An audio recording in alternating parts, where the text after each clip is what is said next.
नमस्ते दोस्तों। जैसा कि हम सब जानते हैं कि हमारे भारत को आज़ाद हुए 74 ईयर्स हो गए हैं और आज हमारा स्वतंत्रता दिवस है। आज के दिन ही हमारा भारत आज़ाद हुआ था और उसको लगभग 74 ईयर्स हो गए हैं।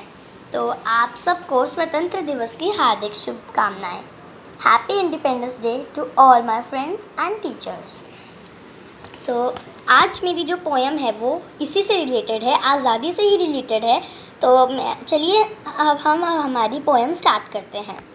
आज़ादी। जब कहने को तो हम आज़ादी की बड़ी बड़ी बातें कह जाते हैं, जब कहने को तो हम आज़ादी की बड़ी बड़ी बातें कह जाते हैं, जब हमारे जवान सियाचिन की ठंड में भी अपना धर्म निभाते हैं, भीषण सी तपती धूप में भी कभी नहीं कतराते हैं, भीषण सी तपती धूप में भी कभी नहीं कतराते हैं, इस देश की माटी के लिए एक सांस में कुर्बान हो जाते हैं।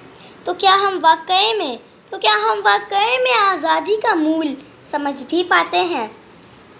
जब कई नेता उनकी इस कुर्बानी पर कुछ विशेष टिप्पणी कर जाते हैं, जब कई नेता उनकी इस कुर्बानी पे अपनी कुछ विशेष टिप्पणी कर जाते हैं, तो क्यों हम चुप रह जाते हैं? तो क्यों हम मौन की चादर ओढ़कर हम गहरी नींद सो जाते हैं? कैसे उस तिरंगे से नज़रें भी मिला पाते हैं, अपने जवानों को बस नाम की इज्जत दे पाते हैं। हिंदू, मुस्लिम, सिख, ईसाई कहते हैं सब हैं भाई भाई, लेकिन उन दंगों में मारे जाते हैं हमारे ही भाई।